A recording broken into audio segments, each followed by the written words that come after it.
So Dalton Smith dusted off Jose Zepeda over the weekend, knocked him out in the fifth. But it was a competitive fight while it lasted. In fact, I'll be interested to find out what the scorecards were because Zepeda was having plenty of success with his work rate and pressure. Dalton Smith is one of these fighters who's very conservative in the ring. He doesn't like to waste anything. He downloads data the first few rounds and then starts to capitalize as a fight unfolds. Zepeda was pressing forward and throwing a lot. He was tagging Dalton Smith here and there, although Smith was pulling away a lot of the time when shots landed, so he was taking the sting out of him. Around the third or fourth, Dalton Smith really started zeroing in with his right hand, and he was varying it. Sometimes he'd throw it upstairs to the head, sometimes he'd feint and not throw it at all, just to get a reaction out of Zepeda, and other times he'd whip it underneath to the body. And of course it was that third variation that ended the fight in the fifth round. He seemed to stun Zepeda with a shot to the head, then a few seconds later went underneath to the body, caught Zepeda right in the stomach. Down he went on his hands and knees after a delayed reaction, and he didn't beat the count. So a great result for Dalton Smith. I didn't expect him to get rid of Zepeda this early. Zepeda's been in there with a lot of good fighters over the years. His previous fight was against Richardson Hitchens, and that went the distance, over 12. So Smith really did do well. He's only 17-0 now. Onwards and upwards for him. Although, the fact that he's targeting Adam Azim, he's mandatory for Adam Azim's European title, some would argue that's not onwards and upwards, that's actually a horizontal step or even a step down, or several steps down, according to Dalton Smith's team. Personally, I'd like to see it, and if Adam Azim isn't going to take the fight, he needs to give up that belt and let Dalton Smith fight somebody else for it. And the funny thing is, personally, I can see how Adam Azim wins the fight. He does have talent. I've never said otherwise in my videos about him. I'm just wondering whether there's some vulnerability there which is yet to be exposed. Smith would have to get past Azim's long arms, his fast hands, and his athleticism in order to do that. And I'm not saying that's any mean feat. Smith appears to have slightly shorter arms to me than Adam Azim. Doesn't appear to be quite as quick or athletic. Smith has got good timing and evidently good punching power as well. So it's an interesting one. Hopefully it happens. Let me know what you guys think about the situation in the comment section below. Will Azim take the fight or will he swerve it? I did wonder whether he was waiting to see how Smith got on against Zepeda. I guess we'll find out over the next couple weeks. Now on the undercard, you had Campbell Hatton losing his unbeaten record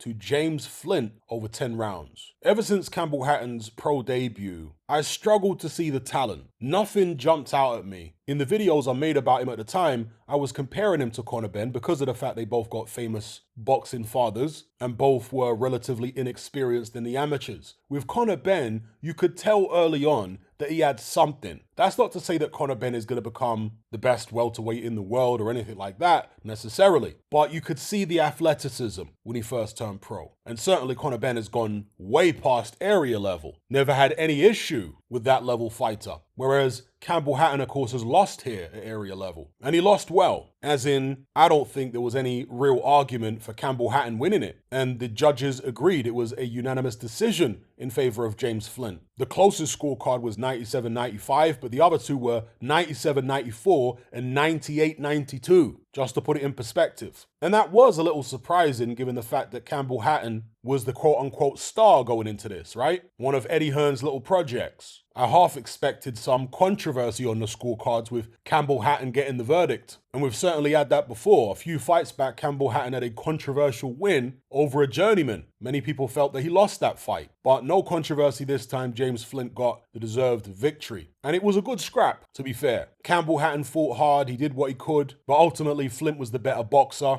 the more skilled fighter, I thought, the more experienced over the 10-round distance as well. He'd been 10 rounds a number of times previously, whereas this was Hatton's first 10-rounder, and it showed. In the final stages of the fight, Hatton was really struggling. He was clinching an awful lot just to survive the fight. One of Hatton's biggest issues is that there doesn't appear to be much power there. He's only got 5 KOs out of 14 wins. And remember, this is at a low level. So if you're going to be knocking people out, it's at this stage of your career, and Campbell Hatton isn't doing that. His dad wasn't a massive puncher either, to be fair, but he managed to get stoppages due to his work rate and pressure, and obviously the body punching. But in terms of his head punching, Ricky Hatton wasn't a devastating knockout artist or anything like that. Although, if you're comparing him to his son Campbell, you could probably say he was, but relative to the world-class fighters at 140 pounds when Ricky Hatton was active, yeah, he wasn't a massive puncher to the head, but his fitness was tremendous. That's the one thing that Ricky Hatton really traded on, was his fitness and work rate. And he also had pretty good footwork. He was able to bounce around and get different angles for his hooks. Unfortunately for Campbell Hatton, he doesn't appear to be as good as his dad. And many people would say the same thing about Conor Benn, but the gap in ability between Conor Benn and his dad Nigel doesn't appear to be as big as the gap in ability between Campbell Hatton and his dad Ricky. But he is only 23 years of age. There's the possibility he might develop over time. We shall see. But from his pro debut up until now, to my eyes, he's yet to display any significant talent. He's lost already and he hasn't even got past area level. So commiserations to him. And I'm not one of these people that's going to revel in Campbell Hatton's defeat here just because he's got a rich dad and he's got opportunities because of his dad. No, rich dads are supposed to give their sons opportunities. That's why they work so hard to become rich in the first place, so their family can benefit from it. In other lines of work, you have dynasties, right? And so now we're starting to see boxing dynasties. There's nothing wrong with that. Not every generation can be successful, of course. But once it's in the blood and once it's part of the family heritage and the family tradition, you might start to see success reoccur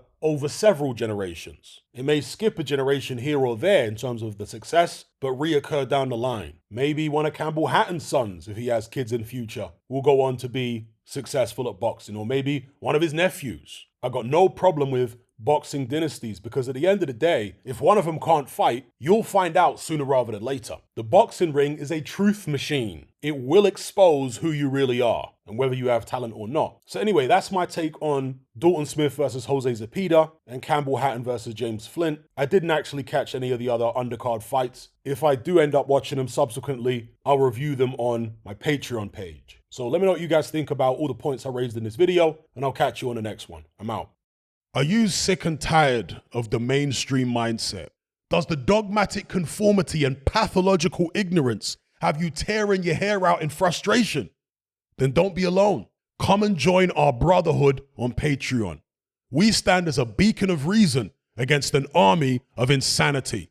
You'll gain access to my weekly topical podcast where we take more deep dives than Jacques Cousteau on an endless variety of subjects. There's also videos, interviews, live Q&As, as well as a vast back catalogue of previous episodes, including my popular Confessions of a Nightclub Bouncer series. You can listen via the Patreon app or download in high-quality MP3. Connect with myself and hundreds of other members in our Element chat group. There's no contract, no commitment, you can cancel at any time, and it's cheaper than a Mickey D's McMuffin. Just head to my Patreon page via the link below this video and select the tier called the Brotherhood of Reason. I'll see you over there.